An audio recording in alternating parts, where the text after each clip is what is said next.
Hello everyone, and welcome back to the Class 47 Peter YouTube channel. And today I'm going to be reviewing the Kernow Model Rail Centre GWR Steam Railmotor.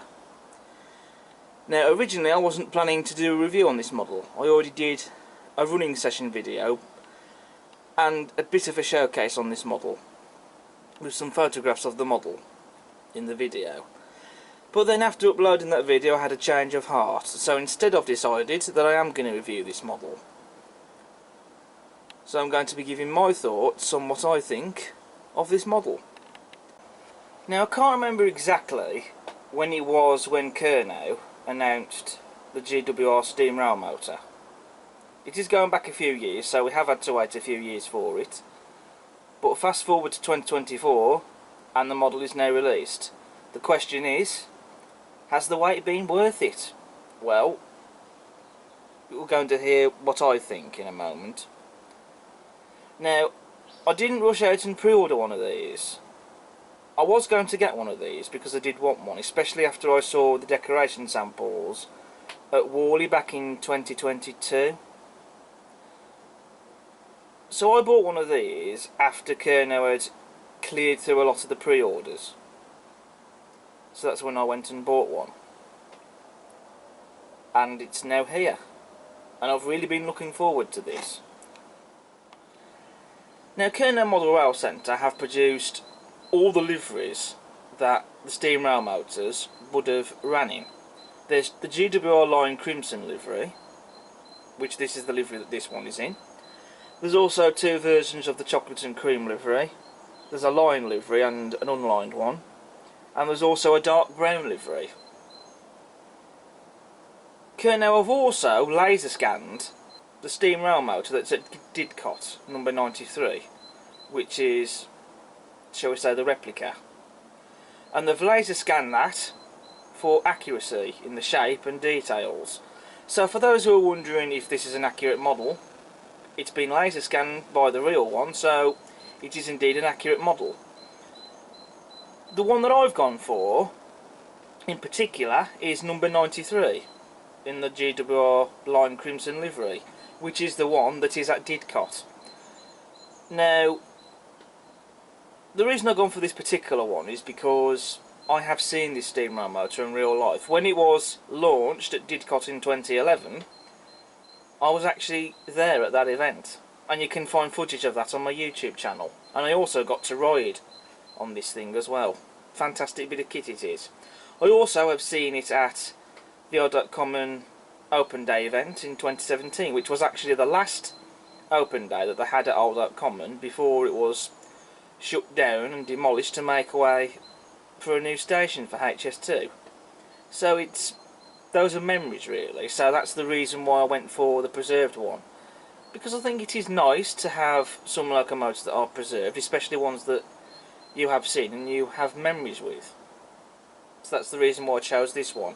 And also, I just really love the Lime Crimson livery. I just think it looks aesthetic. It just looks rather pleasing, to be honest, to look at. The other liveries are also nice as well, but I think this livery is rather gorgeous. So what's the build quality like? Well, there are only two things I noticed upon unboxing it. First of all, the tension lock coupling that's pre-fitted to this model didn't have a coupling hook. That was missing. Not a great issue, because at the end of the day I don't really use tension locks that much really. For the most part I don't use them. I'm now using magnetic couplings. The only other thing was as well, these footsteps on the front here, I found those to be bent, and so I had to bend them back into place. Other than that though, no other quality control issues. The model works beautifully straight out of the box. It has a silk smooth mechanism, and that's what you want to see. And there's no damage to this model otherwise, no missing bits of detail parts, broken bits of detail parts, scratches or anything. It is otherwise in pretty much perfect condition. But I thought I would mention those little things because I do have to be honest, but not really things that are going to affect the model, in my opinion. So now we're going to move on to the detail. So first of all, this model is fitted with sprung buffers, and they are metal ones as well. Those who like the sprung buffers will be pleased about it. I'm not too fussed about sprung buffers, but they're there. And they are made out of metal though, so that is nice. We also have a vacuum pipe that's pre-fitted to the buffer beam. And also on the buffer beam I have fitted the accessories from the detail pack. You get a dummy screw link coupling and another vacuum pipe. There's also some nice rivet detail on the buffer beam as well. We have separately fitted lamp irons and handrails, as well as separately fitted windscreen wiper as well on the front of the rail motor. And as you can see, on both ends of the rail motor we have lamps. They are in the GWR red colour, and these are working lamps as well. So when it's going forwards, the tail lamp is white, and it's red when it's going in reverse. And this model also has interior lighting as well, which is always fantastic to see. This model also comes with destination boards to fit onto the model, and the destination boards are actually made out of metal, and they do have various different ones, some that don't have destinations on them, and there are some destinations printed on others as well, and I've fitted the ones with the destinations on. So on this end we have Greenford via Southall on this one. It is worth mentioning as well that I haven't glued the destination boards in, they're just slot into some holes. And so I could, if I wanted to, remove the destination boards and occasionally run it without them. On the other end we have Lou. And in real life this particular steam rail motor in preservation has actually been to Lou, as it did run on the Lou branch line, going back some years now. I never got to see that for myself, but as a bit of a homage to that, that's why I fitted that destination on the model. And on the body sides I've fitted the destination boards Llangollen and Carrog. Now I know that these destination boards are meant to go either on the front or the rear of the rail motor, but in some pictures of this one in real life I have seen what look like destination boards on the body sides of the rail motor. So what I have done is I've just cut it off the bits on the sides that slot into the holes, and I have black tacked these onto the sides of the coach body, as this basically is a coach that has a steam engine inside it. And the reason I've black tacked them on the sides is so I can take them off if I want to at some point. And they really are a nice little bit of detail to have, I think, as well. We have separately fitted handrails by the driver's door, and I do love that they're picked out and painted in a gold colour. Even right down to the detail on the cylinders, the coupling rods, the crosshead valve gear, and even the valve gear scrolls, which are these parts here. You can really see the attention to detail that Kernow has put into this model. You can also see the underframe detail, and a lot of that is separately fitted. There is some moulded bits of detail there, but there's also a lot of separately fitted detail bits as well. We have the chimney and also the whistle on the roof of the rail motor. Now, for granted, the whistle is not a turned brass part, neither is the copper cap on the chimney, and as nice as that would have been to see, at least these painted ones still look nice, and the painting is not poor quality either. And also a clever feature with this is that to get the body off, there aren't any body screws. Instead what you do, you actually remove the chimney, and the handrails here on this passenger door, they unclip sideways, very similar to the Batman Auto coach actually, as from memory, to get the body off that, the handrails also unclip sideways. This model is also fitted with a coreless motor. I'm not going to take it apart to show you, especially because you guys have probably seen these mechanisms before anyway. But what I do like that they've done is that the motor is mounted vertically, and it's actually hidden inside a boiler, which, you understand the casing of the boiler, according to the Kernow website on the project page for this model, the boiler is made of die cast, And so that's really clever, I think, mounting the motor in vertically in boiler casing, as the boiler on this in real life would be mounted vertically, and so hiding the motor vertically in it, I think that's actually really good. Nice way of hiding it that way. Now, there is a fair bit of weight to this model, but it's also not the heaviest I've ever felt. Now, some of you are probably wondering, can it haul any coaches? Now, I haven't done a strength test as such to see how many coaches it could pull. I have done a strength test to see if it could pull any coaches, but I didn't put loads and loads of coaches on just to see how many she could pull before she started struggling.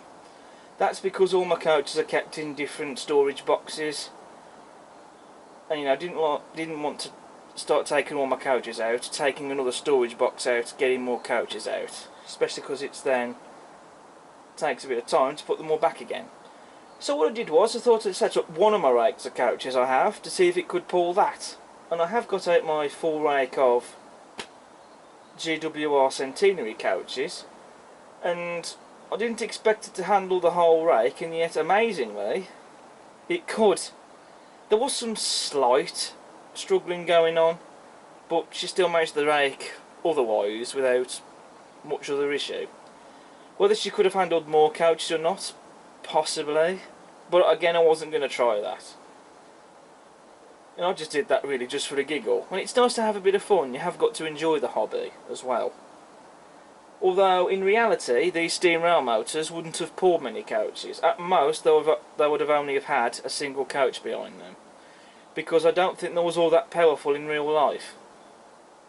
So it can pull coaches. Occasionally I might stick a single coach behind this, but for the most time otherwise I'm going to get it running on its own.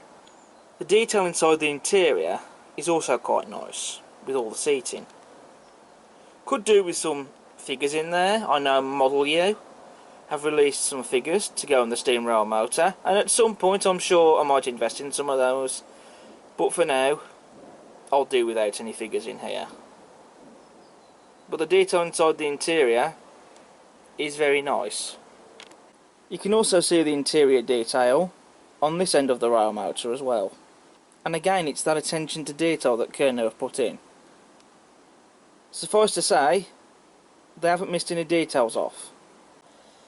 There's quite a bit of detail on the cab roof. We have a roof vent there on the top in the cab, which the vent itself doesn't open, but it's there. You've also got roof vents and rain strips, and the roof is painted white, which I think looks very nice on this livery, although it wouldn't have stayed nice and clean like this for long. It would have soon gotten sooty and dirty. That's something you could do, I suppose, yourself if you wanted to, but I'm going to leave it as it is. And you also got this part here around the chimney and whistle that's painted black. We also have another separately fitted and painted handrail on the luggage doors. Now, the livery application on this model I think is beautiful. There's no imperfections in the livery, no blemishes or anything like that. It's a very smooth, even coat of paint, and I love the lining as well. I think that's what, for me, is what makes this livery so stunning. It's the yellow lining, which has been done beautifully. There's no getting away from just how superbly printed that lining is, and that's second to none the way it's been done. You also have the number of the rail motor, 93. You've also got the GWR font, and I believe these are crests as well.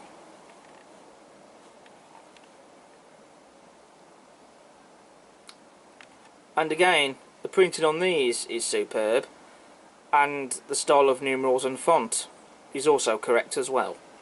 The frames of the rail motor have some nice rivet detail on them. You've also got those separately fitted footsteps as well that I was mentioning earlier, and on the rear bogie here you've got the axle boxes and springs. The other end of the coach body of the rail motor has also got a wealth of detail. Again, You have another lamp which works, so it's white going towards you, red going away from you, as I mentioned already. Pre-fitted vacuum pipe, metal sprung buffers as on the other end. You've also got a separately fitted window wiper, piping detail, and lamp irons and handrails. And you've also got these eye pins, I believe that's what they're called, on either end, on this end of the rail motor. Again, stunning bit of detail to have. So overall then, the Kernow Model Rail Centre Steam Rail Motor is a great looking model. Now I'm sure you will want to see this model running, so we're going to do a running session. So I'm just going to get this rail motor running on the layout on its own. I won't get any coaches or anything behind it, and then when I have done the running session, I'll then draw up my final conclusion, as I have pretty much covered most if not all the detail on this rail motor. So we'll get into the running session, so we'll see you in a bit.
So now that we've done the running session for the Kernow Model Rail Centre GWR Steam Railmotor, that now leaves me to discuss my verdict.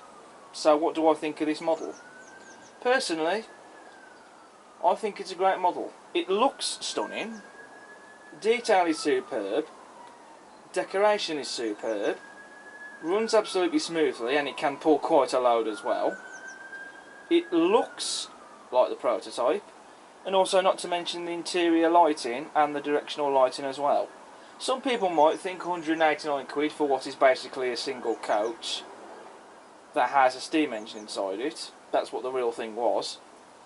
is a lot of money. And sure, it might seem like it is, but with what you're getting, I don't think it's a bad price really, considering what you are paying for. Not to mention, given the engineering and the quality and the detail that's gone into this.